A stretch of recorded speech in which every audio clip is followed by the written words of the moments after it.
Do you love audiobooks?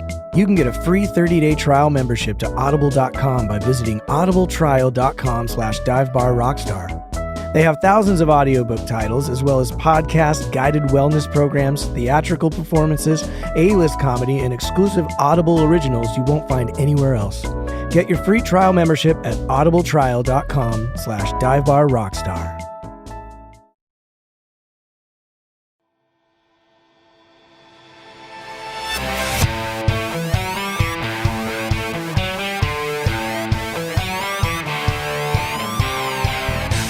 Welcome to the Dive Bar Rockstar podcast, a show exploring the lives of professional musicians of all types, touring musicians, recording artists, songwriters, engineers, bar bands, wedding bands, and anyone making their living in the music industry. Whether you've dreamed of being a professional or you already are one, this is the podcast for you. I'm your host, Eric Baines, and I hope that you not only find some entertainment here, but also some helpful tips, trade secrets, and ideas that will help you achieve your dreams. Today, we are going to take a deep dive into what is a pretty big industry here in Southern California, tribute bands. California is credited by some as the origin of the tribute band. Supposedly, there was a band in Calabasas who was playing at a club and decided to do a night of only Beatles music, and it took off and now has become a huge scene here in California and all over the world, actually, as you will soon learn. My guest today is a major part of that tribute scene here in Los Angeles. He's creative director and artist representative at the Castle Entertainment Group, located in the heart of Burbank's Media District.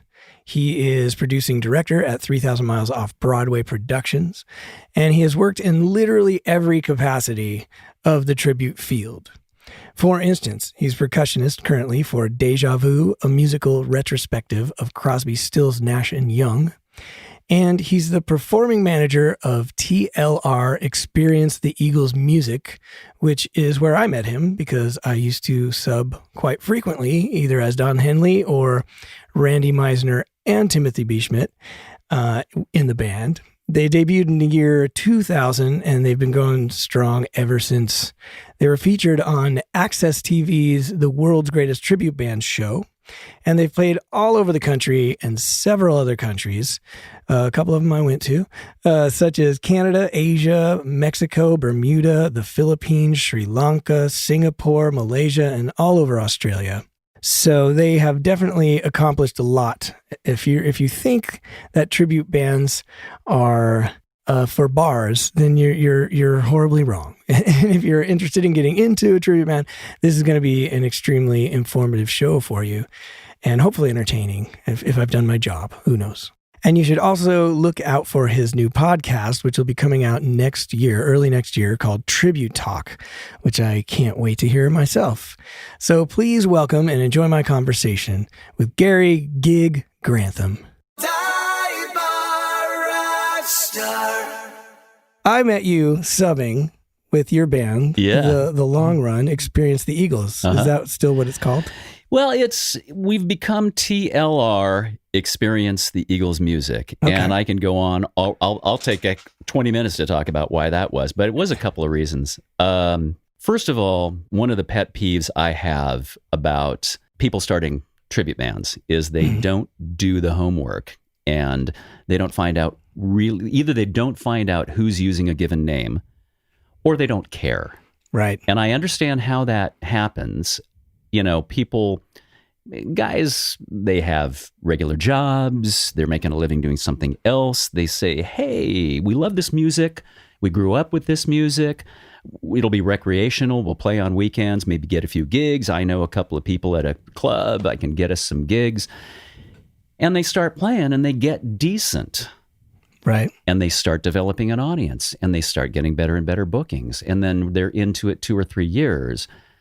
And they've made a place for themselves in the market with that name, and they're kind of stuck with it. But then you got guys like us realizing, we were the Long Run way back to 1999, and then a group crops up here in this state, and then a group crops up here in this state. And I'm not going to call the guys out, but the thing is that it causes so much confusion among bookers and buyers and agents and marketing people, Mm-hmm. and most offensively to audiences. And again, I can go on and on about how many times I've had to chase down a marketing person that has advertised our group, either playing something somewhere where we're not, or worse than that, advertised someplace that we are playing, but then taken it upon themselves rather than to use the approved materials that I furnished them to go out and grab stuff that's out there. So it ends up being, hey, we're playing there, but you've got a photo that looks like our dad's, and then you've got video of another band altogether, and it's such a disservice. So that's a roundabout way of getting to the point of we are more now officially going by TLR. Experience the Eagles music, and we also have a licensing agreement in place that I can get into more as well. That is something we're really proud of, but we also kind of agreed with Eagles management as to what we would be called. Really? Yeah. Well, that's interesting. That's which, by the way, I think TLR is a safe way to go as well, because it's still, I mean, we're still getting there. And, every show I say, I stand there after the first couple of songs, first couple of songs in, that's when I start barking, and explaining to people that, hey, we're the long run. You will be Santa Clarita or whatever. We'll be the long run. You be Santa Clarita. You're either no, actually, we're TLR. And I explain the whole thing kind of, and then make it kind of work to our advantage and to the fun of the show. But yes, that's the way we met. Yes. But that, and this is my first venture into tribute stuff. I was recommended by Rudy Cardenas, who's on a different podcast. You can listen to a different episode, but yeah, and it was really cool. I started as the Don Henley, which I really enjoyed because I didn't have to play bass. It was like bass was my day job, and now I get to be a singer and just do the thing, play some keyboards and percussion and all that stuff. But then you guys eventually found out. Roped you into that. I know. But I remember that. I think that was down in Huntington Beach, was it? Was that the first show that you played with us?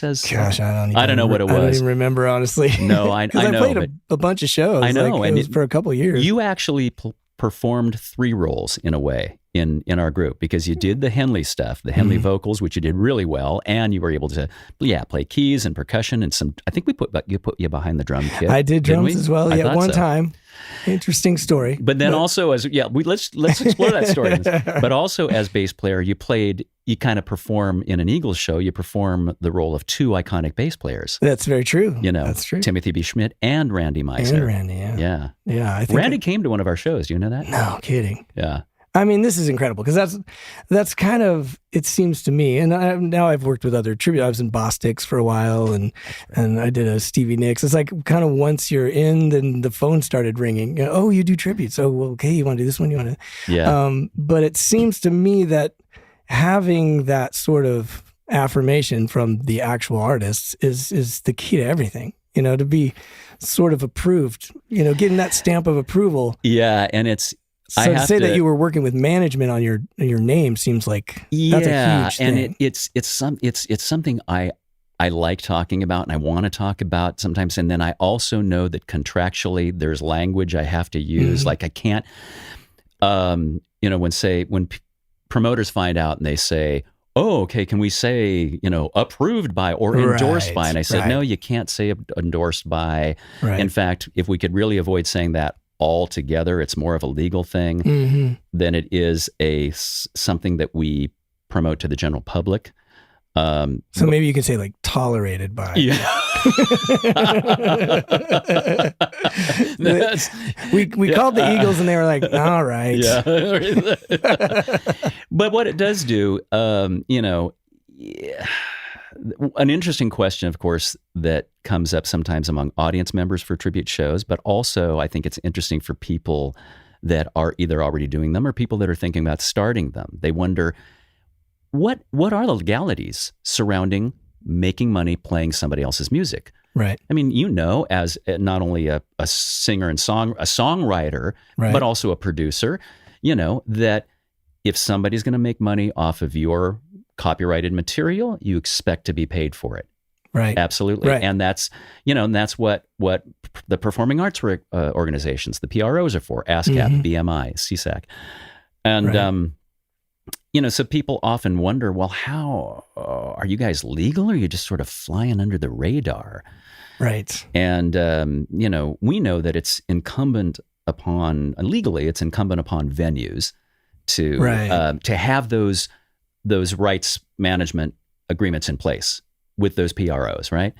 But what a lot of people don't know, that in the case of the Eagles catalog, the material's not governed by CSAC or ASCAP or BMI. Really? It's handled by a group called Global Music Rights that is a subsidiary of Azoff Entertainment, who manages the Eagles. And so Irving Azoff created Global Music Rights.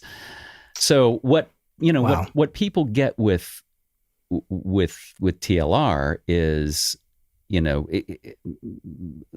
any buyer, any venue, any event, especially events that might be private, or held at a hotel, we still want to know that we're performing this music legally. They get the reassurance that they hire us, you don't even have to think about it anymore, Right. And that's kind of that's cool. That is a kind of it's a neat feeling, because we can sort of, we went along for so long thinking, all right, we're at it's polite to say we're borrowing this catalog of music, right? But there's a part of you, especially when you start, you're wondering, am I stealing this? Right. Would they be pissed about this? Right. And of course they would be, but very few tributes anywhere have, I think, that little bit of a, feather, and damn it, we earned that. Yeah, no, that's awesome. It'd be nice to get in a room with, Boston, and just ask them about tribute. Have you had the chance, do they care? And I'm sure it's different from artist to artist. And it's true. And we've had the opportunity, for example, I think, I feel like the Eagles would care. They just are those kind of people. They do. Yeah, they do. I mean, I've, you meet guys. I've met Don Felder and Timothy B. Schmidt, and you at some point you want to let these guys know, because you kind of want to let them know you are such a fan of what they do, right? And they had this impact and inspiration upon you that you want to say, I'm so invest in what you do, and you're concerned about how's that going to be met. I just kind of go away, kid. You bother me, right? And stop. Stealing my material. Or can I get your number because I'm going to sue you? I know, exactly. As a side note, you know Bill Worrell.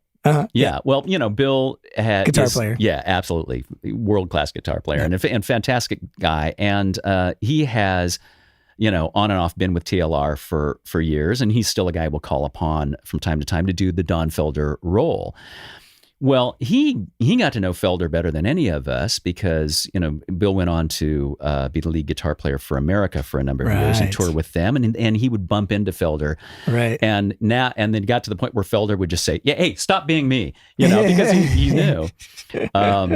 Right.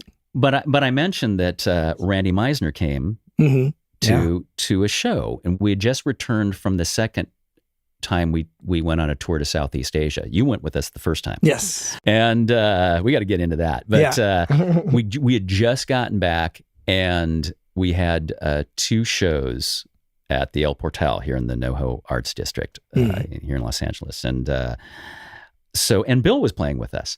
And we had done the first show, 2 shows in one day. So we had done the matinee, and we were about 10 minutes from curtain on the evening show.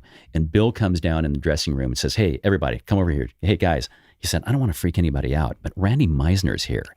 And that's not anything that you expect. Oh, my gosh. Yeah, totally. You don't expect, a guy that you're going to, that's what he's going to say. That's what anybody's going to come in and say, oh, by the way, there's an Eagle or a former Eagle here. Wow. What?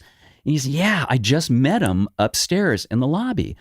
Wow. So we're crapping, and Jim Wooten, the bass player especially, is, just soiling his diaper because we get on stage, Jim identifies where he is, and he gets to then dedicate and perform. Wow. take it to the limit, Yeah. for and to Randy. Well, we were doing, because it was a controlled environment in a theater, we had a more enhanced production, and we had our full video going. And so in those videos, we do have some references and some shots and so forth, to the original guys. Right. And I got to, afterward, we got to, of course, we were doing pictures, and we just want to talk to, Randy. And it's the first time he had ever been to a tribute show. And literally, he or his people saw it advertised on the marquee a couple of weeks prior to that and just decided to go. I said, hey, can I ask you what, was like to, just listen to the music and see like images of yourself and the guys? And he just said with an absolute warm, almost just like boyish smile on his face, just it brought back memories, So in that moment, It was sort of, wow, we kind of think that we made him happy. Yeah. Yeah. Well, it's interesting. The first time that I ever saw a tribute band, I don't even know if I should mention who they are, considering the story I'm about to tell, but it was a Journey tribute band. I remember like the first couple of songs, I'm like, well, they're not Journey, but the drummer's a little this or that, I'm nitpicking the band as musicians often do. By the third song, I'm just like, oh my God, I love Journey. You know what I mean? It's like, it doesn't even matter because your brain just fills in any sort of weaknesses, and they weren't awful by any means, believe me. Yeah. But I'm a musician. So, and we've heard those records so many times. And no matter what, if you're a fan of that music and you're going to see a tribute band, you've heard that music a million times. It's not necessarily about being the perfect imitation of that band. Oh yeah. It's just about honoring those tunes and doing, obviously you don't want to screw them up, but yeah. Well, I think, there are a lot of things that make or break a good tribute act. And I think depending on who it is a tribute to, it can be different things. For example, if you go to see a Beatles tribute show, there's sort of this requisite need and expectation that you're going to see John, Paul, George, and Ringo up there, and the gear is going to be right, and all that kind of stuff. It doesn't have to be that way. I mean, there's that great group, that Willie plays in, the Fab Four, and those guys are fantastic. Yeah. But then there's also the Fab Four, who you think you're seeing the Beatles when you see them. Yeah, my respect for what they've done and what they decided to do all those years ago. Basically, the mission statement they created. We're gonna sound like the records. We're gonna make the mistakes that were on the records, and we're gonna create that experience for people. So, I mean, one of my many tribute pet peeves is like taglines like, such and such, the premier tribute to whatever, or the ultimate tribute to this, or it goes on. But they are, last I checked, the Fab Four, the ultimate tribute, and they're about the only guys that I think sort of earn that moniker, that live up to it. Yeah.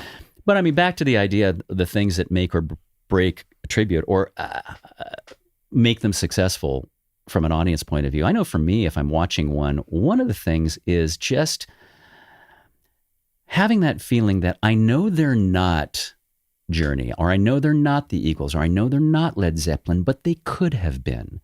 And when I feel that way, it's not that I don't have to be watching guys that look exactly the same or sound exactly the same. Yeah. But I want an essence. Right. Yeah, and absolutely. And that, again, achieving that essence is a different task depending on what it is. Well, it's interesting that you made that distinction, because I look at tribute bands sort of in those two categories as well. And like what I really enjoyed about being in the long run was that, first of all, it's the Eagles. So there's no look to achieve, really. You're right. The Eagles stood there and they stand there and sing their songs. Yeah. It's you don't go for the antics and the pyro. You know what I mean? Yeah. It's just about the music, and that was so much who I am. Yeah. Yeah. Versus there's others like the Fab Four, where, guys are in wigs and they're in crazy costumes, and some people are literally in character of that character, or the band is pretending to be that as they go out there, which for me, not so comfortable. And just the way that you present it is that as well. You're not there to imitate, or you know what I mean? Like, yeah. We're really there to try to nail the music and give you that good Eagles experience musically. Exactly. And I think that, the hallmark of our particular group, and the if we get one compliment or bit of praise consistently from people, it's simply that, my God, you guys seem to be having so much fun playing this. Right. And it is absolutely the truth. Absolutely the truth. You populate your stage with guys that are superb players and great guys to be with. First of all, that's going to be fun. Yeah. Period. And then Right. you're playing a catalog of music that you love and that's in your sinews. Yeah. You know, and so that when you're doing it right, all of a sudden it's so resonant. It's kind of like, wow, I'm part of playing this music right now, but it also sounds right. Yeah. To me. There's this weird thing that Yeah. happens, and you hope that transcends, the footlights, and the audience thinks that.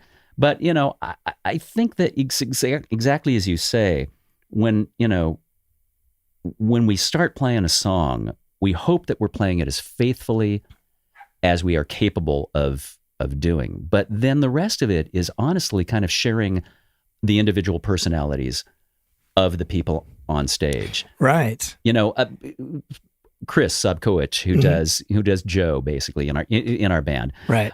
Switch as we call him. Mm-hmm. He doesn't look like Joe Walsh. No. He doesn't sound like Joe Walsh. He doesn't act like Joe Walsh or particularly play like Joe. Right. But what he is on and off stage in TLR is that levity, that clown.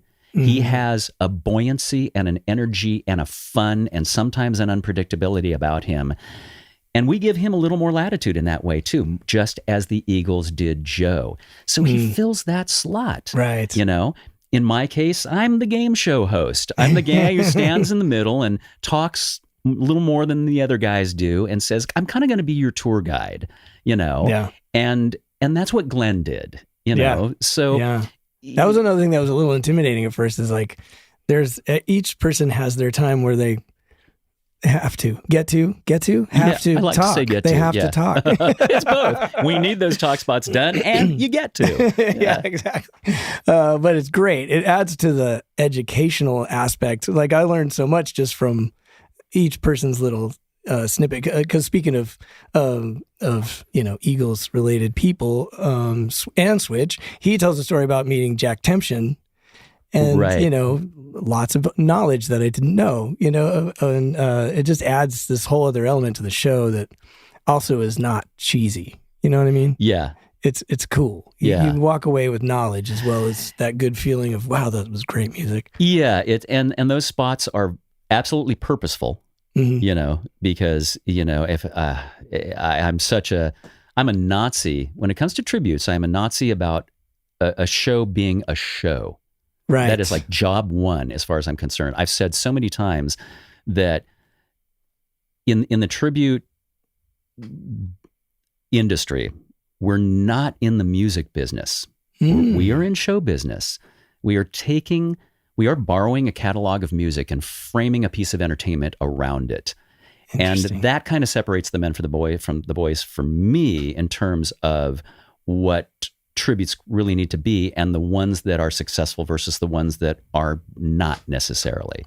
Right. So anyway, those well-placed talk spots in our particular show are absolutely necessary, almost always necessary for transitional purposes. Yeah. Because, you've got like 16 guitars on stage. Well, that's what I was going to go to next. Like the tech, it's a very tech intensive show as well. You know? And a lot of things have to go right. And, and we've all been there when they didn't. Yeah. And, and as a player, and it I'm mixing my own monitor mix on my phone, and I've got the in-ears and, wireless based stuff, whatever you bring, there's a lot to it. There's a video going on most of the time. You've got an instrument and a damn tuner, and that's all you have to bring. Yeah, and exactly. your earbuds. Well, that's true. Bastard. Yeah. Well, I was going to tell the story too about playing the one time I played drums, because I had just practiced. And I played drums in high school or whatever, but I'm not a drummer. But I was excited, for the opportunity. And what do you do? A Witchy Woman. What's right before that? Oh, we did Take It Easy and Witchy Woman as a couplet. Woman. Yeah. Yeah. And somewhere in Take It Easy, Berto, your drummer, great guy, accidentally turned the click off. Now I had, that was going to be my same thing, because I can play this, but I really need that click because I'm not a tempo guy. I'm not like, this is not my thing. And I've been playing to the record and to a click for like a month every day, just making sure I don't screw this up, And then in the middle of Take It Easy, the click goes out and I'm like, okay, here we go, and then we got to transition into the next tune and I'm just taken off tempo wise because I'm thinking about the lyrics and I'm freaking out about the thing and like everyone's turning around and like and it's a packed theater and so it doesn't always go right, but but it's cool. It makes it a big show though, and just the way that it feels on stage and the way that it comes across. I mean, you guys aren't just a cover band that are playing in a bar. It is a show. It comes across your attitude towards it. You know what I mean? Yeah, and I'm glad you say that because I always want that to be the case. And, I really am a broken record when it comes to that. And when I'm talking to anybody about, or they maybe, speak to me as, part of what I do is do some artist representation. And it's part of what our office does, and booking and show development and production. And I actually love being that third eye guy. Sometimes it's hard, as you've been an MD, you can't turn the third eye off on stage sometimes, even when you want to just be the player, but at the same time, I enjoy that aspect of the work when I'm watching and evaluating something, Yeah, exactly. And then somebody might say, well, what do you think, and is this marketable or is this bookable or will you represent it? And I have to be truthful sometimes and say, you've surrounded yourself with really good players, all capable of playing the music, but what you need is to make this into a show. And that may mean choosing people that are performance driven, coming at it from a performance point of view, not necessarily just a chops point of view. Right. That's not what it's necessarily about. Yeah, exactly. Yeah. And as to what I was saying before about wigs and stuff, that kind of goes with the artist you're choosing too. Yeah. Like, you're not going to, I mean, the Beatles thing is one of those that might go either way, like you mentioned, but they definitely had a look and they have eras of look, and like they have Sgt. Pepper and like, you kind of need to look like that. Yeah. So it's not to put that side of it down. I enjoy the Eagles where there's not, it's more about the music and stuff, but and there's, one could easily make a case for, unless other than devout, diehard Eagles fans, there are plenty of people that would not, even in the heyday of the band, been able to pick one of the guys out of the lineup or knew it if they passed them on the street. Yeah. They weren't like John, Paul, George, and Ringo. Right. Yeah. And God, I remember when Timothy B. Schmidt was about to launch his solo tour of his own stuff, his Expando tour, I was invited down to the rehearsal by Chris Farmer. Do you know Chris? I don't. Chris did some work with us prior to you coming and starting work with us. He was mostly a bass sub, but he came from a great, like you and like so many guys, unlike me, had a great resume, spent like 12 years with the Beach Boys and so on. Anyway, so he ended up playing with Timothy and went on that tour, and he played both keys and played bass when Timothy played guitar and so on. So It was Farmer who invited me down to their final rehearsal where they invited in some friends and family. And I walk in and Timothy's there at the microphone. It was just a slight break, and he says, "Hi, I'm Timothy." I said, "Hi, I'm Gary." Okay, thanks for being here. Other players were like Hank Linderman, Herman Matthews, but I ended up sitting like on the floor or on the couch or something like that. And, it's over here at Third Encore, and I'm sitting, talking, chatting up this guy, just friendly guy. And I say, "Yeah, I'm Gary." And he said, "Oh, I'm Dewey." And I say, "Oh, hey, what's your connection to Timothy?" He said, my partner and I have like a duo act, and we've just kind of known these, guys for years. And so they finished the rehearsal, and we were just all kind of taking some pictures together just for grins. And I drive away and I say, "Oh, oh, Dewey Bunnell from America, his partner, my partner and I, Jerry Beckley, and I think, oh, crap. And I get a chance then later, especially after Bill Worrell started working with them, to just go to some shows of their shows when they were in town and hang out with them backstage. And the first time that I did that, I got to say to Dewey, I'm so embarrassed, here's how I met you. And he was so gracious in saying, back when we were doing it, there wasn't MTV or VH1. Nobody knew what the hell we looked like, and it was all kind of that. That's exactly right. I always say like, oh, that's back when ugly people could be in bands. I might have had more of a chance back then. I don't know. It was back before you had to have a look, Yeah, no. Video killed the radio star, No, that's what you and I have in common. One of the many things, when you're this pretty, it's just you just got to go ahead and do audio only. Have a face that was made for podcasting. I don't know. Yeah, I don't know. We're good looking. Yeah, no, we are. If people only knew. I know. Wow. So was this your first tribute band? TLR? It actually was, yeah. And at that time, we started this band 20 years ago. Wow. 1999. And the story was, that some guys that I didn't know were sort of doing a cover thing and I think they would do it maybe weekly at some club in the Valley that no longer exists. And they would do just a whole bunch of different things, but they wanted to do it well. They were all good musicians and good singers, and they liked harmony. So apparently they did a handful of Eagles tunes, and an agent came and saw them, and a guy that I still, work to this day, know and work with. And he kind of looked at him and he said afterward, well, if you guys would concentrate on and do an Eagles thing, I could do something with that. And he told the then, I guess band leader, there's actually money in this tribute thing. So they decided to retool. They had one guy in the band that was just a singer. And when they decided to shift into focusing on Eagles, he said, that's not really my thing. I'm a different kind of rock singer. And besides, I don't play an instrument. And he said, so I think I'm going to bow out and, do my own thing. No hard feelings, no offense. He said, but I know a couple guys.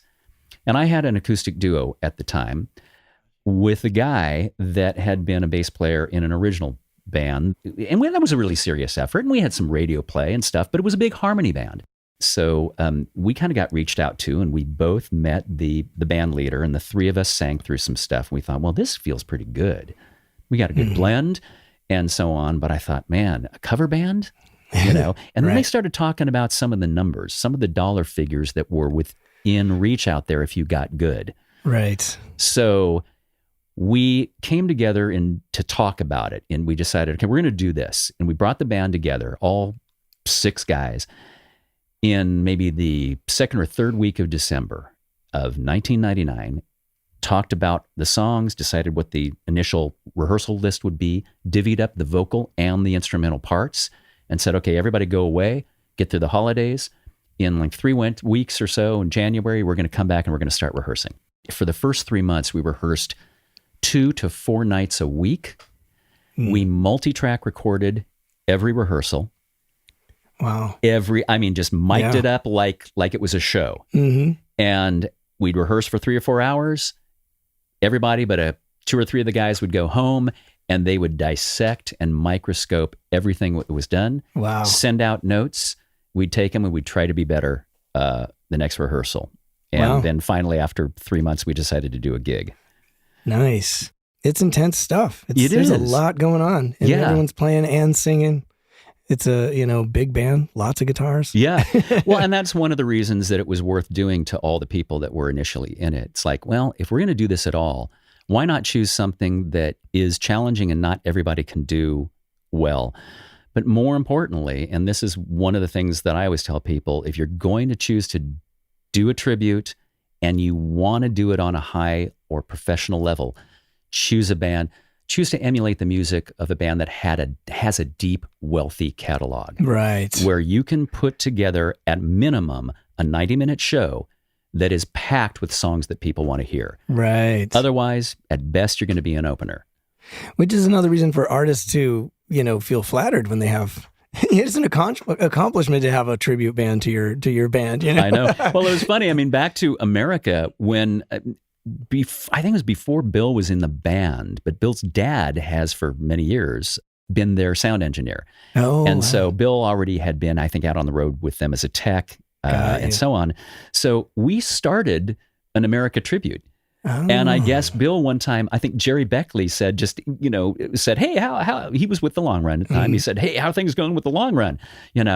And he said, great. And he said, there ought to be a tribute to us. And he said, well, as a matter of fact, and honestly speaking, America was great. They gave us discrete track board recordings. What? They gave us a high resolution copy of their logo so that I could tweak it and create the logo that looked similar to theirs, but our band was called A Band With No Name, and which has been stolen by somebody else now. Of course. I mean, that one's too obvious. Yeah, you went too obvious. But anyway, that's I always say that's sort of job one when you're going to start a tribute, unless it's just, man, I love Green Day or I love the Gin Blossoms, and I just want to play their music, even though I know like people are going to know two tunes. Right. We're going to do a medley of their hit. Yeah.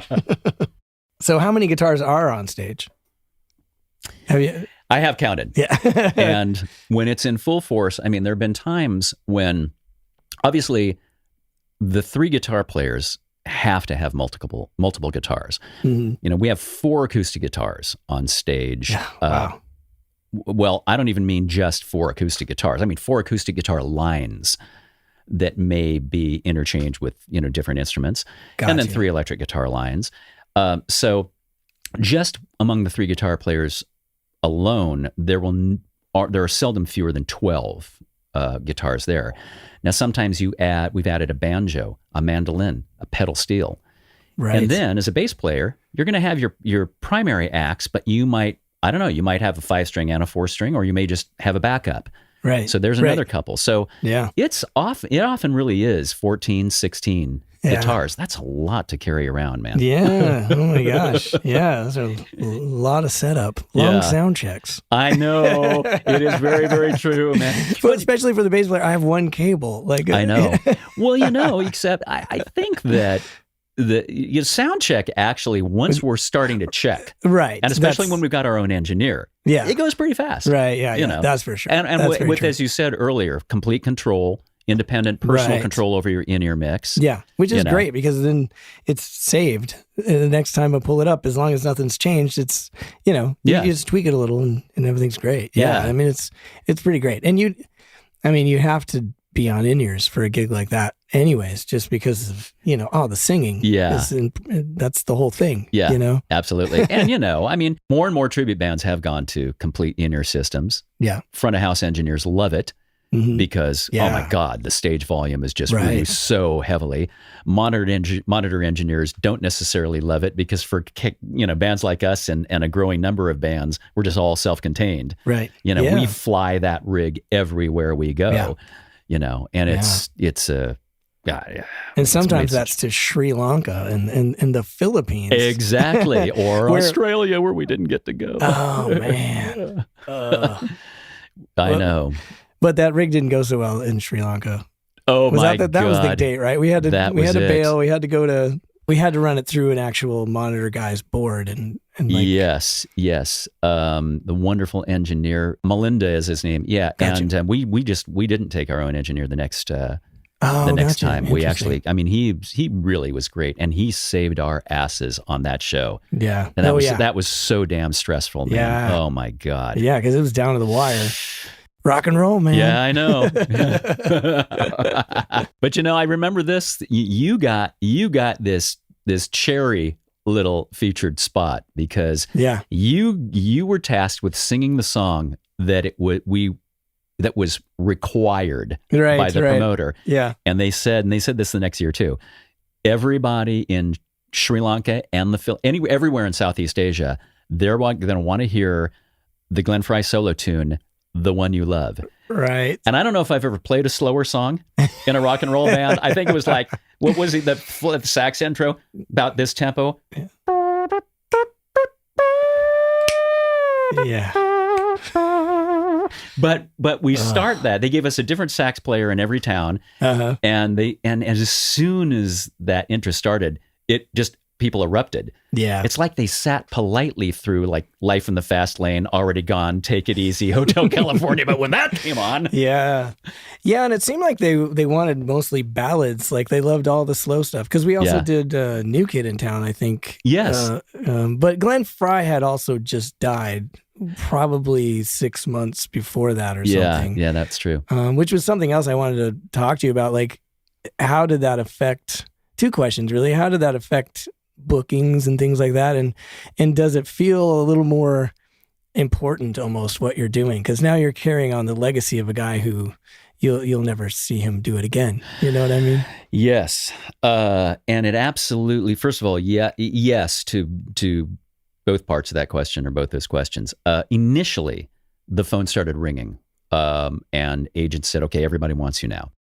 I can remember our phone rang more.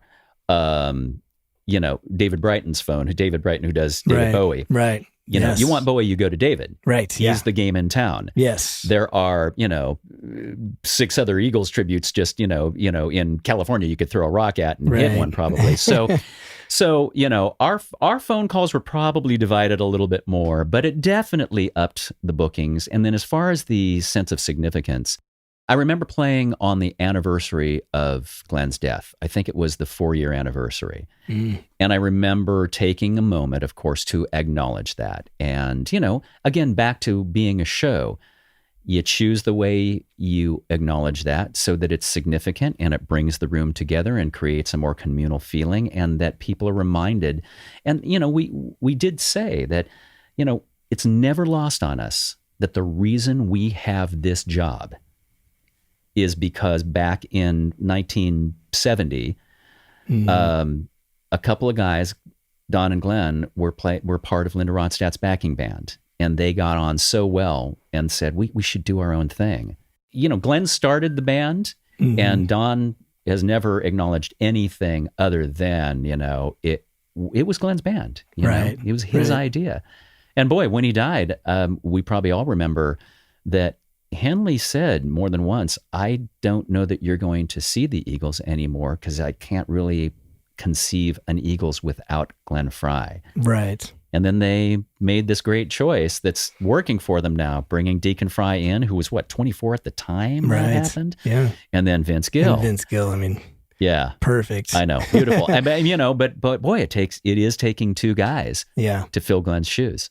I used to co-write with Jedra Schmidt, who's Timothy B. Schmidt's daughter. That's right. And, I remember that. Yeah. And it was interesting because when I met her, I didn't think of myself as an Eagles fan per se. I wasn't like, oh, your dad's this amazing rock star.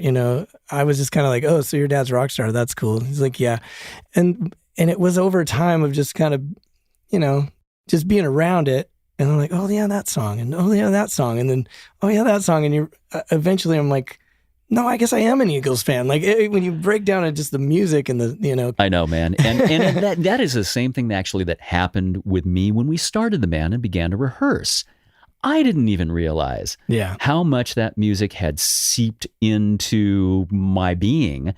One of our guys now, still the newest member of the band, Larry Hampton, who is currently, the first chair in the Felder role. So he's the Felder-Ledden kind of guy. Mm-hmm. He said to me half a dozen times, he said, for example, there was a time last fall, I think it was, when I got laryngitis and I could barely squeak out anything. Eesh. And I had to just turn, and we had a show, and I had to say, Larry, can you just sing basically everything that I sing? Right. And he could, even though he may never have had before. And it's that every lyrical twist and turn, and every grace note, and every stylistic part of the delivery was in him. Wow. And that's another thing, man. Yeah. I mean, that I think, you got to experience this too when you see tribute shows. It's like, wow. I mean, I sometimes wonder how guys don't hear some of the nuances that are there. Right. Whether it's just the step up to a note or the fall off of it, or even the pronunciation of something or the cadence of something. I think that, it's a tough gig. It's not, as Switch would say, it's not a toy for tots. Right. But, and if it wasn't, everyone would be doing it. So, And, that's the thing. I still, one of the things that amazes me, if you had asked me 10 years ago, hey, where do you think the tribute scene's going? I would have said, oh, that wave's cresting. I love it. I've been a part of it. And it hasn't. It's still, there's a lot of force behind that wave, and I was going to bring it up earlier when we were talking about Glenn Frey dying, but so many people died. And unfortunately, that's kind of good for the tribute. Like, you can't see Prince anymore. Yeah. You can't see David Bowie anymore, and like you brought up David Brighton, like he's a guy, if you're going to pick David Bowie, you have to have the outfits and you have to have the that's so much of what he is. And you go see the show and it's entertaining. It's if you're a Bowie fan, you're going to like it. Yeah. And it's all you have now. Yeah. So I wouldn't expect it to die anytime soon. I know. I think you're right. And I even just on the drive over here, I was thinking about that because it's still a fascinating topic to me. Yeah. Why tributes are still going so strong. And, the fact that they are is great because on a professional level, man, tribute work and especially tribute bands that have found a way to work all the time have created work for so many musicians. Right. And in some cases, now, I mean, being the cat you are and having the resume that you have, having done the tours that you've done and knowing so many people that do, you know that gig, you know how that is, but you also know that plenty of times, hey, you're hired on this great tour, but a lot of what you're getting out of it is is another thing on your resume. Getting a decent paycheck, but oftentimes it's like it's a sideman pay because it's the marquee value of it for you and for your future. Yeah, for sure. Guys develop a good tribute band, and if they are a full-time member of that group, and that group starts getting good gigs, it can pay well. Yeah. I've often thought, okay, well, because now I'm with a pretty good gig, who knows what's going to happen. We're in weird musical times right now, obviously. But if that gig ever goes away, I think about, who would I call first? I had a wedding band that paid really well at the same time too. Oh yeah. But I just can't, I had so much fun with you guys. I would call you first just to be like, anything you can throw me, because Excellent. For me, I'd much rather do that. And the pay is comparable or sometimes more. And that's what I think people don't understand really. It's not it's a pretty decent job. On a show to show basis, certainly it can be. I mean, most of the time with tribute shows, you're not doing really long extended tours.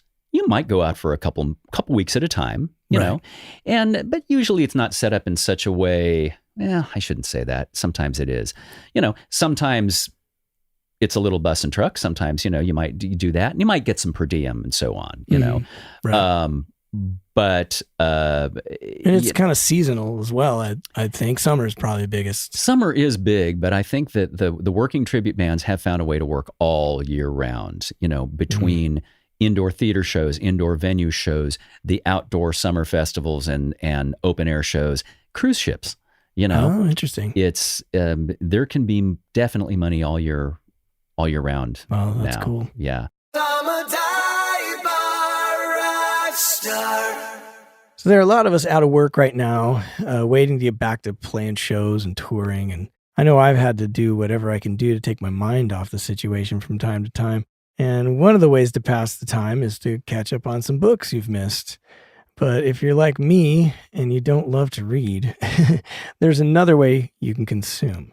Audible.com has thousands of titles to choose from, including audiobooks about music production, songwriting, the music business, music theory, instructional audiobooks, and biographies of your favorite musical heroes. But besides audiobooks, you can also listen to podcasts, theatrical performances, A-list comedy, and exclusive audio originals you won't find anywhere else.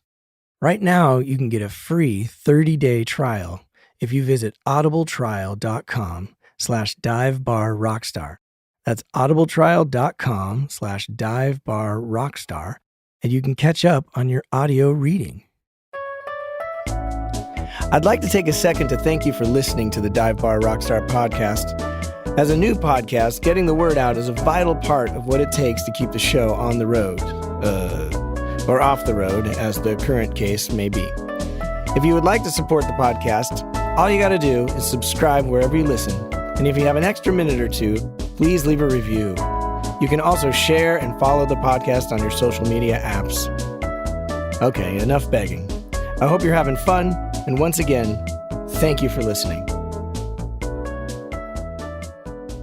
Well, you are also, though, at least I haven't talked to you in a minute, but you also are trying to take it to a whole different level with Dark Desert Highway. Oh, yeah. Which is kind of a almost a Broadway show aspect of it. I haven't seen it, but it's a much more, talk about it being a show. From what I understand, it's much more of a show. We have, now in sort of our menu of things that we offer, there is, the kind of the standard fully rigged electric show, 100 minutes, 120 minutes, 90 minutes, whatever you need. Maybe you get Eric Baines on bass. Yeah. Well, man, that's going to up the cost. Baines drives a hard bargain. But so there's that. Then there's, the fully rigged show with full media package. There's the unplugged show, TLR Eagles Unplugged, right. which we love doing. Did you ever do one? No, I never did a whole show, but we did a little set within the set. Right, exactly, which is always kind of a sweet thing to do too. Yeah. And yes, there's Dark Desert Highway, and there's sort of two versions of Dark Desert Highway. There's the original version that had a sort of a story arc, and we have to be careful because it cannot be a musical. You get into the, a different sort of rights issue, grand rights. If there's dialogue, if there's interplay between two characters and this kind of thing, it falls into a different and much more expensive rights category. If you're going to build it into something that could, say, go to Broadway. Mm-hmm. But short of that, we did have a set designed. We did have a set built. We built a lot of very well, very pretty and well synchronized visual media and video. So that's kind of a centerpiece. There's this desert highway road that ramps up into the screen. So there's a lot of visual content. We hired a lighting designer to make sure we had very specific lighting cues. And in the first iteration of Dark Desert Highway, we also were entirely wireless. So we had no microphone stands on stage, really, at least on the front line. Mm-hmm. It was all more Broadway style lav mics, on the face. Right. And that allowed for so much more mobility and use of the stage. We could use ramps and entrances. We were, of course, wireless on our instruments. And that was really, really a neat thing to do. We continue to do sort of a hybrid version of that at the same theater.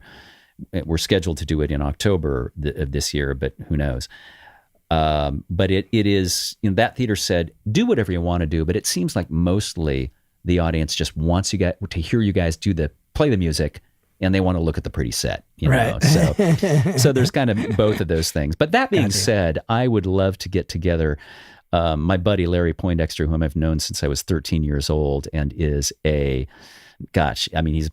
been an actor and writer all his life, but now he's a Broadway producer, having been one of the executive producers on the Cher Show and some other things. And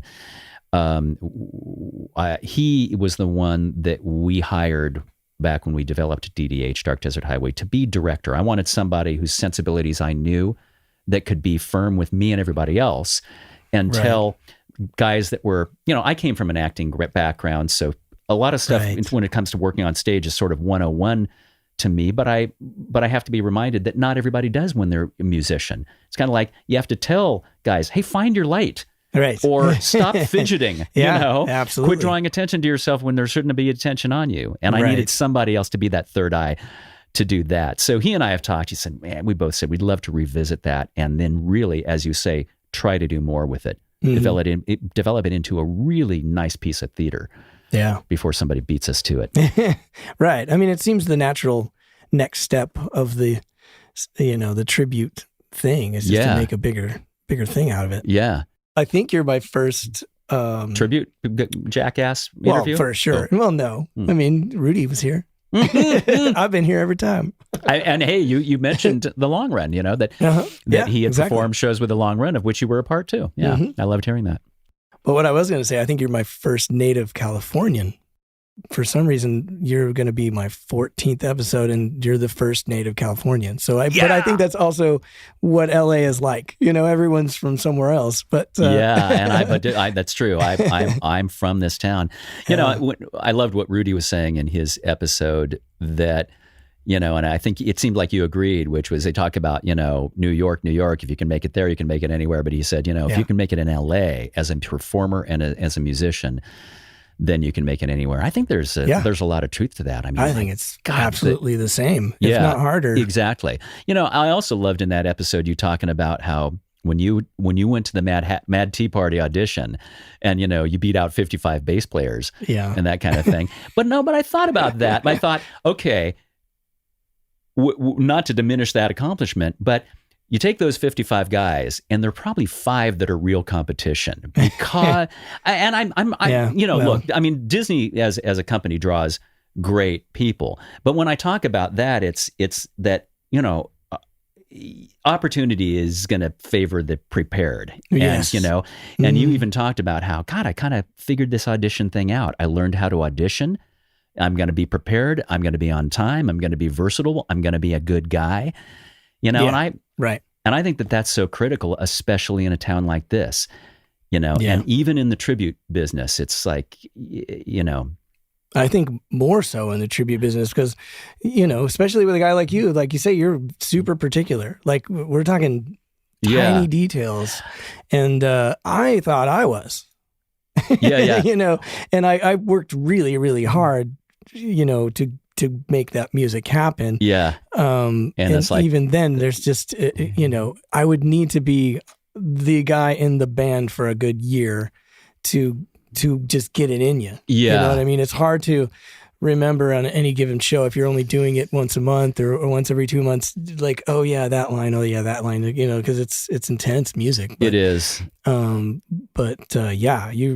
And we have a tendency to give guys baptisms by fire. We kind of do. We just, we try to choose, great guys. And as you say, man, it is, I think you're absolutely right. Come to think of it, because in the tribute scene, what we do is not unique. There is somebody else who plays the same music, plays it well. Mm-hmm. Their show arguably may be as good, better, or not as good, the overall product. But they're going to invest in playing the music and playing it the way they hear it. And there's always going to be somebody else also younger, better looking, and more and hungrier. Right. Ready to take whatever chunk of the pie you managed to have gotten. So you're absolutely right. I mean, I always say this too.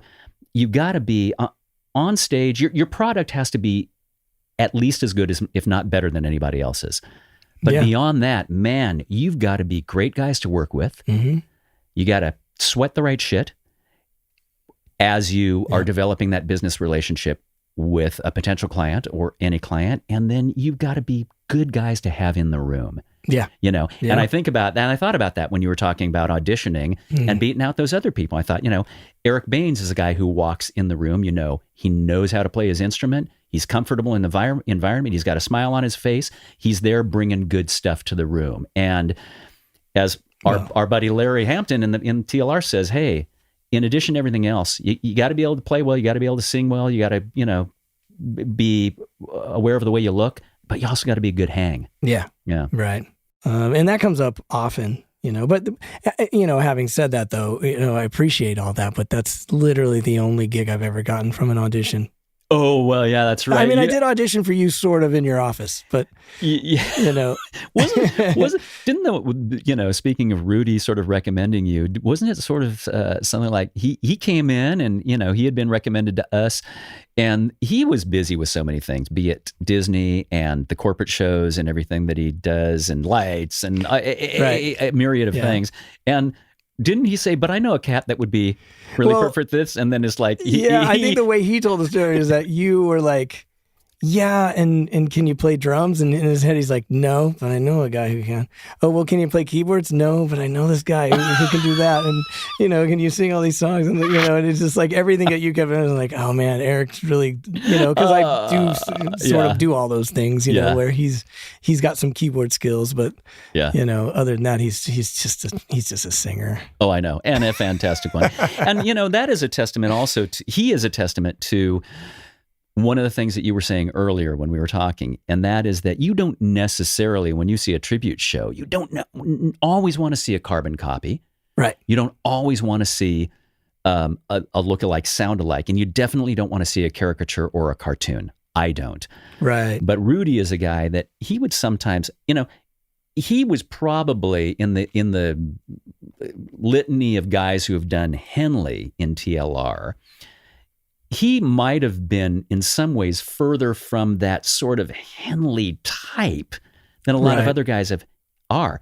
But he is so full of soul. Yeah. And just the ability to entertain. Yeah. And he's all over the stage. He's his in the charisma crowd. And all of that stuff, that there were people that said, I love Rudy the best. Well, we know you love him better than the rest of us. We do too. But, and that's an interesting thing to me too, because we do have, we employ professionals who make their livings as entertainers and as performers and as musicians.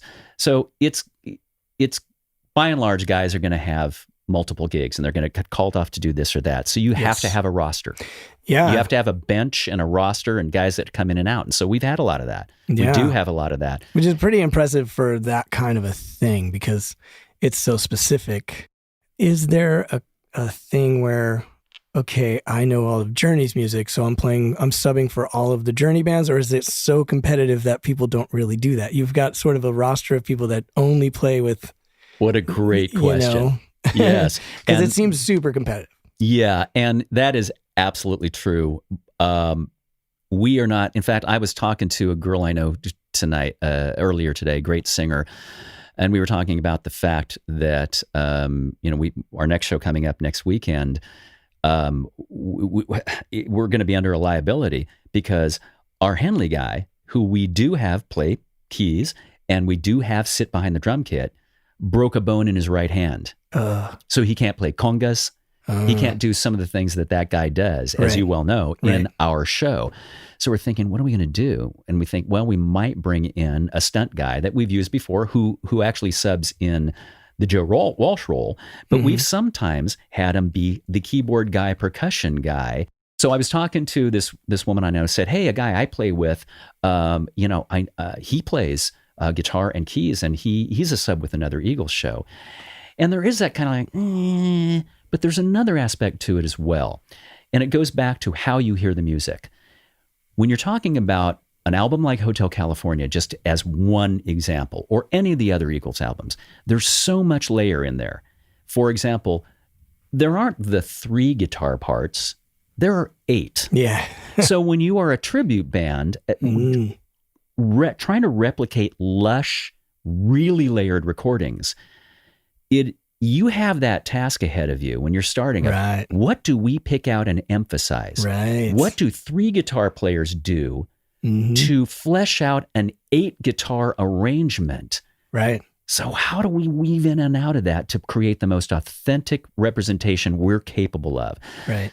You listen to other bands that play the same music that you do, and you say, wow, they're good, but I'm not hearing the arrangement really. What they're choosing to bring to the forefront doesn't seem right to me. And I've heard the opposite too. I've sometimes listened to some that play the Eagles music and I've said, wow, I think they sound more authentic on that song. Interesting. I got to kind of go to school on that, Yeah. And, it's very interesting. And as you well know too, I mean, 20 years into this, I love listening to the recordings and so do the other members of the band. And they listen and say, oh, man, I listened to, the Greatest Hits album 1. And man, I picked up some stuff in Lionize or whatever that I'm not playing right. Or I pick up stuff and I'm reminded, crap, I've been phrasing that wrong for the last 3 years. Absolutely. It's a little nuance, but Well, you also get into live recordings and like now, and if you play these songs in any other band, then you have all these numerous arrangements and like, some of the stuff like Hotel California, especially, I've played that with hundreds of other bands. And like, I don't remember now what's right and wrong, on any given show. Obviously I studied it all again, but there were like for the first couple of shows, I stuck to the songs I'd never played before more than a song like Hotel California, which I'm like, I've played it a million times. At least I can get through that. And then over time, it's like, okay, now I need to go back and really see what I'm doing wrong here. Yeah. But I'm kind of a stickler about a lot of that stuff anyways, just in general, and after you get into that, it becomes sort of addicting. Like, how much can I make it sound like that? And you're also getting into the mind of whoever produced that record. And that's another thing. It's like, well, who am I to second guess the guy who produced Hotel California? Yeah. You know what I mean? Like, and if I was really prepared, I'd know that guy's name right now, but I'm a musician. I'm not a podcast host. And you're right. And when you were saying a moment ago that, okay, there are the records, there are those beloved studio recordings, and that's still a great Bible. That should be the Bible. But then, wait a minute, we're a live act. Mm-hmm. What do we glean? What do we learn? What can we borrow from the Farewell One tour DVD? Yeah. Or the list goes on, or anything else we can find. And that Hotel California live thing is just as famous a recording as the original. That ja ja ja ja ending, like that's what everybody plays. Yeah. So it gets tricky. Someone's got to make a choice. That's the all it comes down to, and you're the leader, and you're a great one. Oh, well, that's and you're there to make those. This is what the part's going to be. And more and more, I just like it. With somebody, hey, will you just be MD, and so I don't have to be? And will you be vocal arranger, so I don't have to be? Mm-hmm. Let me just be the nag who gets this other stuff done. And So you grew up in Redondo. Manhattan Beach. Yes. I mean, same difference. Oh, no, my friend. Oh, obviously, I'm not from here. I went to, my high school actually was in a part of Redondo Beach, but no, I was a Manhattan Beach boy. Were you a theater guy then, or were you a musician then, or was it always intertwined? Or I always tell people that I was just raised on this diet by my parents and by the adults around me who were all arts people. Mm-hmm. My father was a music educator, but also a conductor, an arranger, and multi-instrumentalist. And my mother was a really, really fine pianist. I mean, really good accompanist. Mm-hmm. But I was always being taken to everything, a lot of plays, musical theater, chamber music, choral music, solo concerts, jazz, opera, and that's great. What so I had both influences, that like the pure music side and definitely the theater side, always in my life. And one thing that was kind of a blessing and a curse, I think, in a way, is that I would listen to both my parents and the other adults that were our close friends evaluating what we had just seen on a drive home, for example, or whatever in a restaurant, whatever.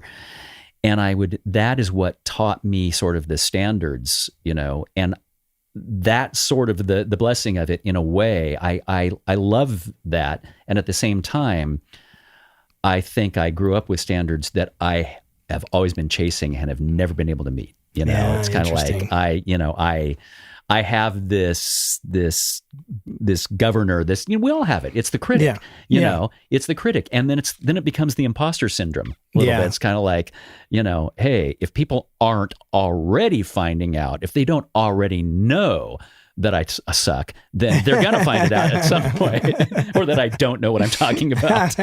Yeah. But anyway, it was, I'm still just, in love with, I'm just in love with live performance. Yeah. Period. Live entertainment. And I don't really care what part of it I'm playing in. I can be the guy that's got the light on him, if that's what's going to serve the show, or I can be the guy pulling the curtain. And there are plenty of times in my professional life where I am directing something or part of producing something, but at the same time, I've got to get my boots on the ground, on deck, just plug in the hole, going where it's needed to be. And if it's helping that show happen, I don't care. Yeah. You know? Yeah. That's cool. Because you did go to college for theater. Yes. And I think that's it's a perfect combination, the tribute thing in theater and music. It's, I think you found your place. Yeah, I think that is definitely when I realized, we went way, way back to when TLR started. And, for those first, 7 years or so, another guy that was, there on the very ground floor. I was on the, the ground floor in that I joined before we'd started performing. But, one of those original guys I talked about, he was a band guy, and did a really good job of leading the band. But he got burnt after a while. And he came to me over breakfast one day and he said, "Man, I am letting the band down. I'm grumpy. We're not really getting anywhere. We're not getting better and better gigs." And he said, "Can I kind of hand it to you?" And I said, "I'll give it a shot, And that's when I began to kind of steer it more toward the show, because I always thought that's what it needed to be. Right. Right. So yeah, again, I keep coming back to that, but you're right. Those influences of theater and just creating a piece of entertainment, not just being a damn jukebox. Right. And it struck me the first, show that we did, because you're also like, don't be seen before the show. There's a lot of theater rules that come along with being in the long run, which are familiar. I was never an actor, but I did musicals in high school or whatever, in the pit, but I don't know. For me, it was, oh, okay, this is this. It was a different experience, which the whole thing was like, for me to even put myself out there and be like, sure, I'll be Don Henley and stand up without an instrument and sing a song. Okay, I haven't done that since high school, but but that sounds like a challenge and something fun, and learning all those tunes and stuff. So well, and I was going to say that if the show and we are doing our job the way we see it, the way I see it, the way it's intended to be, then you are framed. When you have to come out to the center and sing and set up Desperado and sing it, for example, or Dirty Laundry, and that is your moment, if you are flanked by that strong sense of there's an upright structure here. Right. And everybody knows their place in that. Right. It's not just guys saying, okay, I'm going to just lay down the groove and we'll be fine. Right. It's, we got our eyes on the ball. Right. There. And if you're feeling that, then that's exciting. Yeah. Well, it was exciting enough for that Lido theater. I sent me singing Desperado to Dwight Yoakam as one of my, I sent like 3 videos, and that was one of them. So like, he's like, he wants to see if I can sing. Well, here's me singing an Eagles song, Yeah. So thank you for that. It helped me get the gig. I guess. I love that. I found that, also that a lot of times I'll see guys that have worked with us, but maybe either are, sometimes guys that we use or people that are past guys. And a lot of them are still, when it's like, hey, so-and-so has changed his profile picture. And invariably it's, oh, that was a picture with TLR. Oh, that was a picture from TLR. Oh, that was a picture from TLR. And I find some pride in that. Well, that's an interesting other part of this, is that there is this crowd of people, like there is a fan base there. And, is that something else I was going to ask you? Is that something that you've worked really hard to do, which I'm sure you have. I know you work really hard on interacting with your fans, and there's a meet and greet after every show. But also, these are fans of the tribute scene that you can almost sort of just tap into. Maybe it was a combination of both, but there is a great following of great people that are really big fans. Yeah. It's kind of a cool added bonus to this whole... It is, and you're right on all those counts. There's just the general tribute fan who has their favorites, of course, and they see them repeatedly. Jim Wooten and I, again, for those who don't know Jim Wooten, though everybody in the tribute scene does.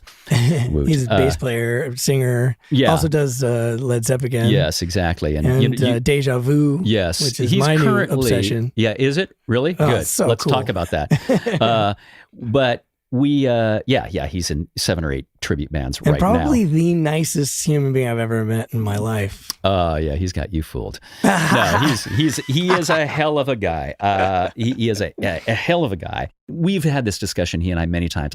Neither of us could conceive of going to see any one band, as many times as some people like to see bands repeatedly. We don't look down upon them. We love the fact that they're that way, and we love the fact that we can be part in any of the bands of something that makes them want to return and be a repeat patron. But you're right. I think sometimes the ticket in is, once again, you're a tribute show. You go into a new venue in a new town, and it's simply the music. People don't necessarily know you that first time, of course, but they're just curious enough. Sometimes it's show me, and other times it's just, hey, I love the music and I just would love to hear somebody playing it live, and have it be an affordable ticket. Right. That's the whole other aspect. But there here again, just to sort of love on California and the local scene, there is a very strong Southern California tribute scene, as you well know. Yeah. And part of that, I think, that was really given a shot in the arm by the Access TV show. Oh, interesting. The World's Greatest Tribute Bands. Yeah. And that really did something. And, for those who may be listening that don't know what that was, Mark Cuban, and Ryan Seacrest at the time, who, owned, and Mark still does, owns Access TV essentially. There was a young on-air personality, Katie Darrell. She had finished up something else, and he said, "Hey, here's your new assignment, tribute bands." And Katie said, "Thank you, great." She walked away saying, "What the hell is a tribute band?" She and I have talked about this. I told this story introducing her early this year at a Access TV World's Greatest Tribute Bands reunion party. So I introduced her, and I told the crowd about how this happened, and she, later said, "Yeah, Gig's absolutely right. I thought, these tribute bands, cover bands, these guys are going to be a bunch of hacks. I got to make a show about this." But she did. She created the concept. She produced and hosted the show, and she is adorable and smart and savvy. And that show ran 8 seasons, almost. We were talking about a 9th. We ran 8 consecutive seasons, and started out. I think the first season was at the Roxy. And then every subsequent season was at the Whiskey A Go-Go, famous Whiskey A Go-Go. And for a season would be, 12, 14 consecutive weeks of a different tribute band performing live, broadcast to 5 different continents every week. Patrons would come repeatedly to those shows. And we, as members of the tribute community, would come repeatedly. Maybe one night we might have been working, but the rest of it, we would just go on those Wednesday nights every week, and we would hang out with our peers. Prior to that show, here in Southern California, a lot of us knew of each other. We knew of each other's bands. We were competitive, but we weren't personal necessarily. Right. We developed this sort of tribute community family and started being supportive of one another. That's cool. That show actually made that happen. Katie became the matriarch and sort of our queen, and her show brought us together, and in turn also just evangelized the tribute scene in a way more publicly, I think, than it ever had been before. And that's cool. It really strengthened the network. So your group, Castle Entertainment Group, right? So you're involved with a lot of other tribute bands as well. Like, you put them together, and is that? Yeah. What exactly do you do? As little as I can get away with these days. During COVID, I have come to really realize and kind of embrace and sort of accept just how lazy I can be. Oh, man. And my alcohol tolerance has gone up. Of course. And I've gotten better at woodworking. But anyway, we do, for our group, Castle Entertainment Group, and another division of that, which is 3,000 Miles Off Broadway Productions, when it comes to anything that, sort of our tribute wing, if you will, I'm the guy there, because once again, I it's just a field that I know very well. So sometimes we will build something from scratch. Other times it's just giving, as I said earlier, we do show development and productions. We will sometimes create shows around something that already exists. For example, there's a guy named Matt Mauser who is a Southern California local, South Orange County. Mm-hmm. He just happens to be a guy that can do a really good Sinatra. And one of the things he has going for him is he's on the younger side. In other words, he's not, there are Sinatra guys that are about as old as Frank would be now that are doing Sinatra. When we started working with Matt, maybe early to mid 40s, young, handsome, vital, charismatic. That's the kind of guy that older ladies that grew up with Frank or had a crush on him want to see. Right. They don't want to see somebody older than they are. Right. They want to see somebody young reminiscing. Frank. Exactly. They want Frank when they were young. Yeah, exactly. Yeah. So, Matt already had an act doing Sinatra with a big band. We created a show around him called Sinatra 101. And I had kind of written it in such a way that we created this sort of narrative where Matt is Professor Mauser, and he teaches at Hoboken University. And that when the lights go down and he enters, he's walking along with the dean of the department saying, hey man, I'm sorry, we got cutbacks, I got to have you pick up another class. And it's called Sinatra 101. And, it's just this new loose thread of an idea, that has him walking into the class, writing his name on the big old chalkboard that's standing there on stage in the wooden frame on wheels, and starting to address the class, the lecture class, and then he starts talking about Frank, and he says, well, we can't, no class about the life and career of Frank Sinatra will be, right without listening to some of his music. So he walks over and pops a CD into like a boom box. That CD starts playing Come Fly With Me. And the sound is actually coming out of that boom box. But then we go to full fidelity. The curtain flies to expose a 13-piece big band that takes over in real time. Cool. And that was a tribute show. Pure and simple. It's a tribute show, but with a theatrical device and framing. Right. To justify it being in a theater at a little higher ticket price and give people a show that, that has a program they want to read, while they're sitting there. But so, we do that. And I get an opportunity to, manage some tribute acts and as well, and book them as well. But another thing that I get to do in my work is also help some entities and develop their series. I'm the exclusive buyer or agent serving some particular series that are like a concert series. That are concert series. Yes, right. A theater, for example, or for example, the Big Bear Amphitheater, up at the Discovery Center there. I'm fortunate to get to work closely with them and help them create their series. Cool. And one of the things I like about that work is walking the line to serve the masters that I need to serve. If you are the leader of a tribute group and I know you and we have a working relationship, I'm going to call you and let you know, here is what this gig is. Here is how you get paid. Here's how I get paid.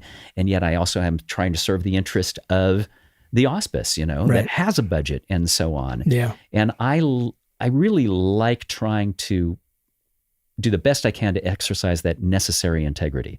There are plenty of guys that I've seen that have been in bands. They've done their own contracts, so they know how to book a gig. And they decide they're going to become agents. And you can always smell when they say, I know what a band will do. I know what a tribute band will take. It's kind of like, I know how to work it, and it's like, oh man, whether I accept this from you or not, whether I find merit in taking your gig, I also know that you're screwing me. Right. So, and it's not an easy line to walk, but I enjoy trying to do it. And I enjoy when I feel that an act knows that that I've got their interests at heart, but they also recognize that I'm working for the event and the series. So if I can successfully walk that line, I feel good at the end of that day. Well, that's great. I mean, the industry needs more people like you. Because it's a pretty, once you get beyond your guitar or your bass or your drums, it's a pretty slimy It is situation. the underbelly of the whole entertainment business. It's unfortunate, really. Yeah, I don't even want to get dark about it. We don't have to. Yeah, I know. Well, we're having such a great conversation, and like it's so easy. And maybe that's where this show will fall short because I'm not willing to go dark as much as other people might want to. But there is this underside of this whole industry that's ugly and awful, and I choose to not partake in it. But it keeps you coming back. It's like a golf swing, man. When you crack it just right and you see it soar, man, and it feels good, and you didn't hurt your shoulder and everything. That keeps you coming back. But what I think is important, though, is a guy with integrity can still be successful. And that's what matters. Like you don't have to be an asshole. You don't have to be slimy and play the game that way. And there's still plenty of room for everybody. And there's plenty of work. Well, there was. Who the hell knows what's happening? But it's such a weird time to have this show. But and a great time to have it. Yeah.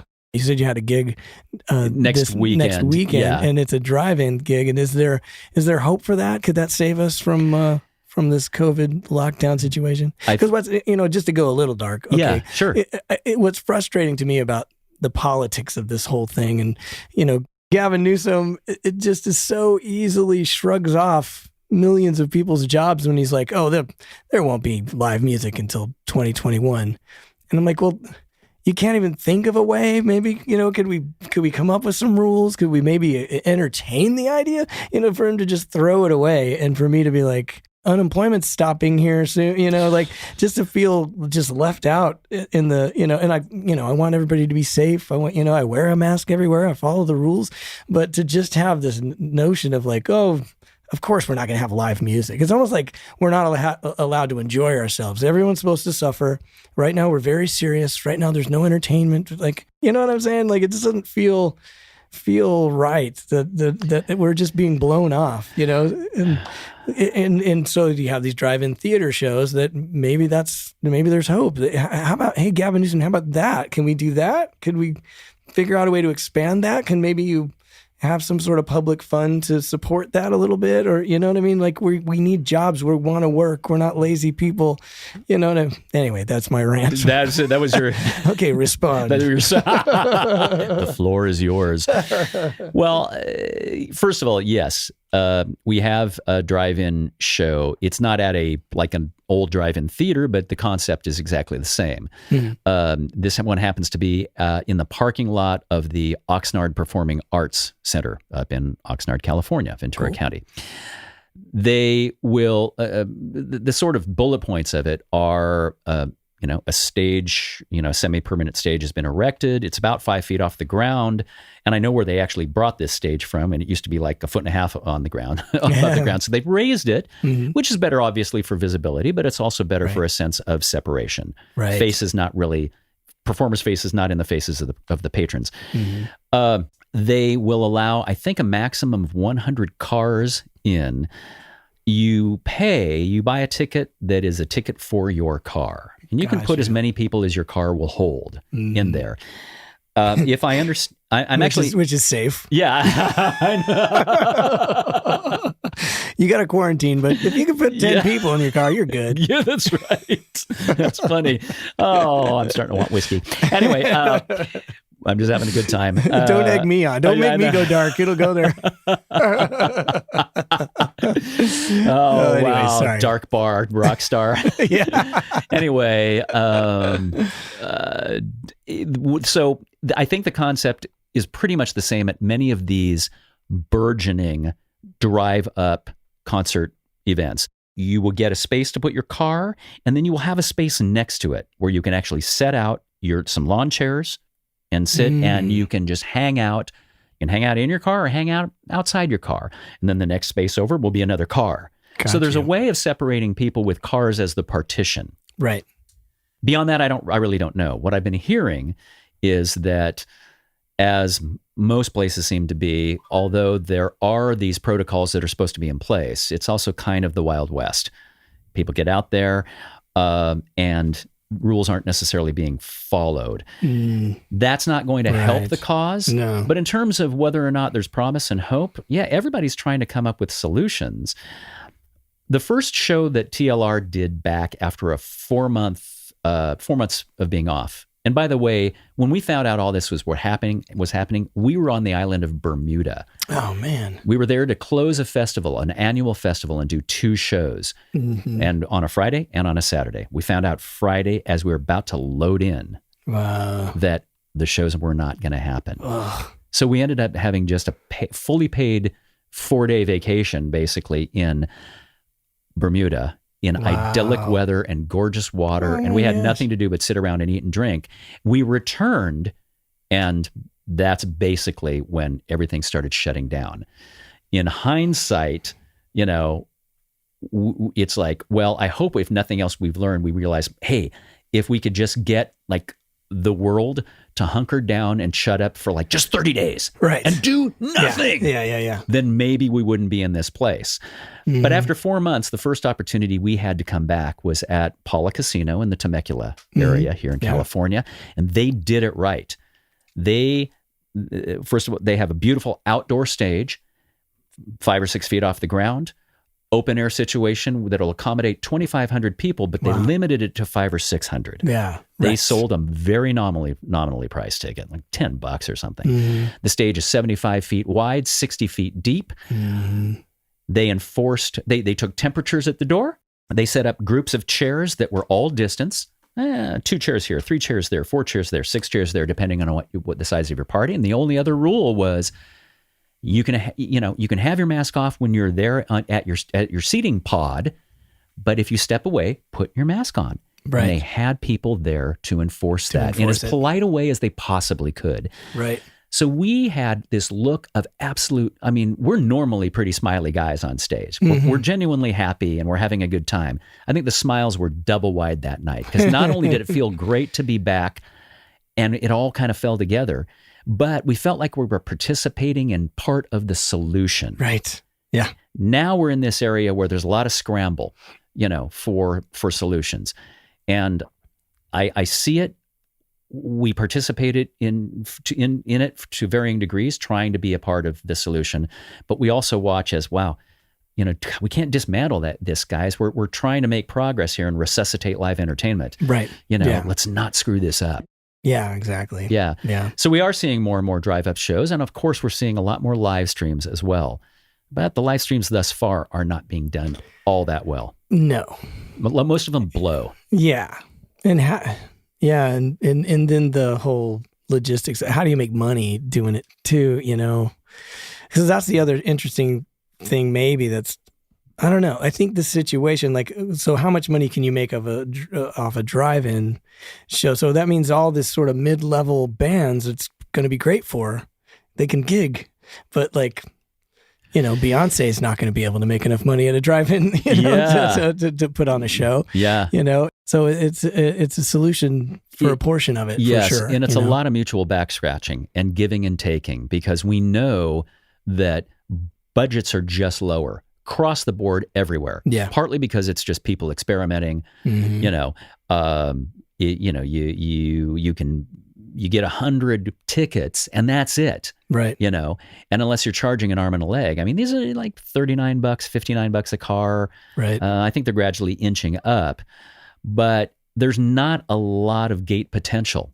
Right. So once you spread that among whoever the producer promoter is, tech, and an act, you're all just eating it. Yeah. Basically. Right. Hoping that you're essentially donating your time, keeping your name alive, but donating your time also toward, are we getting closer? Yeah. And as you're being the guinea pigs. And getting things moving, progress. Yeah, are we saying to the state and the country, hey, we're fighting for this, people. You believe we are non-essential. We think that what we do is essential. Well, regardless to the spirit of humanity. Yeah. Well, we can get into that too on the part 2 of this episode, I suppose, but because that's a tricky one, whether we're essential or not. I don't even know, as a human being, whether my job is essential or not. I go back and forth on that every day, but regardless of whether we're essential or not, we're talking about 12 million people with no jobs, and it's not like people don't want entertainment. You know, you also have an audience, you have performers. It's all there. And you know, that's a big chunk of the California economy to just ignore. Oh my know? God. Yeah. Going back to what California is, we are in the entertainment capital of the world. As we sit here, you and I live next door to Walt Disney Studios, Warner Brothers, Nickelodeon, the Cartoon Network, NBC. It's all here around us. And we're just, you know, we look down over there and there's Hollywood over the hill. It's the chief export of this city and county that we live in really is entertainment. We can't do it. We can't do it. You know? So it's not, you know, I'm not even trying to make it political. No. I'm just saying. Me neither. We need to, you know, it's a hard job for whoever is going to be the governor right now, you know, like, but so I'm not, you know, super knocking the guy, but we need more ideas. We need more willingness to at least consider it. Guys like you and me need to show up at some of these meetings with ideas, actually. But again, you know, it's true. When being this pretty, we're going to have targets on our back. That's going to be difficult. And, you know, I got a podcast to do. I don't got time for that. I know. Absolutely. You know. Yeah. And by the way, speaking of this podcast, which I love, I was mentioning to you before we actually started recording this show called Off Camera with Sam Jones that I love. All right. I think it was his 100th episode of that and or his 200th. He had one of his guests said, to celebrate whatever that milestone is, I want to interview you. I want you to be the guest. So I am offering right now publicly for whatever episode, whether it's the 50th, if you get there, or the 100th, I would like to put my name in the hat as the guy that flips it around on you, plays host on your own podcast, and makes you the guest. I'm just making that offer. I would love to do that. I will take you up. Let's make it 50. Okay. I'm at 14. Okay. Because I'm like, if I can get to 50, because hopefully I'll be on the road again eventually. Yeah. You know? But you're doing twice a week now, aren't you? You know what? I did it for 2 weeks and I gave up. I don't blame you. Because, oh my gosh, the work, you know, because I edit all this stuff myself. And some people sit down here and talk for 2 freaking hours. Yeah, I know. What kind of asshole will do that? How do we wrap up? Do we just say, well, okay, in essence, you want us to, hey, tribute bands for dummies. You want to start one? Do A, B, and C. I mean, is that something you offer services? Like, do you want people approaching you and saying, I got a great idea for a tribute band. Would you help me? Absolutely. I'm at a point in my life where I have spent 2 decades that I never thought I would, you know, in this field. And now I do feel, as I was saying to you earlier, I do feel that although I'm continually learning and I'm continually fascinated by it, I also think that I've amassed a lot of information about, I think, what needs to be there to make it successful, if that's what you're trying to do. Right. And this podcast is about being a working professional musician and entertainer. Right. So one will assume that, you know, if you're listening to this and you're really, really interested and you've hung in for the 3 hours, then maybe you might be entertaining the notion of, you know, in 2022 starting a tribute band. And, you know, absolutely. I like sharing the knowledge. I have some definite ideas, you know, but it's also about, hey, what are you after? What are you looking to do out of this? And, you know, if I can be of help, let me be of help. Great. It's been an awesome conversation, man. A lot of knowledge packed into this, and that's kind of what the show's about. And thanks for being on and just letting all that out of you. I'll tell you, Ebo, the pleasure is so mine, so completely mine. And I look forward to the next time that we get a chance to play together. You know, let's just make that happen. Sounds good. Maybe some CSN&Y. Ooh. And some Eagles. Look up Deja Vu. All right. Well, thanks, man. Hey, thank you, Eric. I'm a rock star. Well, I hope you got a lot out of that. There was a lot of information in this episode, but really helpful stuff if you're interested in starting a tribute band or being a part of one or taking your tribute band to the next level. And I thought it was really interesting when you talked about music business versus show business, because I don't think that that's just for tribute bands. That's something I had to learn over time, and things like, working for Disney and wearing costumes and working with gig, quite frankly, helped me a lot with that. I did spend a lot of time in bars leading bands, so I knew how to work a crowd. But when you're talking about pop level gigs or big stages, everything has to be ramped up, exponentially, so that you can entertain people that are sometimes 100 yards away from you. But it just points out that it's more than just playing your instrument or singing well. You've got to have some stage presence, and I think that goes far beyond just being in a tribute band. Gig mentioned that he couldn't go to Australia with TLR, and that was because of the pandemic. Hotel California, the record was produced by Bill Simchick, which is a hard one to pronounce. I had to look it up. Gig is not the first native Californian to be on the show. That's actually Lauren Gold, and he's from the Bay Area. And I looked up the word sinews, and I have to give him props for picking a really good word. According to Google, it means having many curves and turns. I'm just a bass player. I'm in charge of one note at a time. So I learned something on this show tonight. If nothing else, I learned what sinews means, and I hope that helped you guys out too, and I hope you had a great time.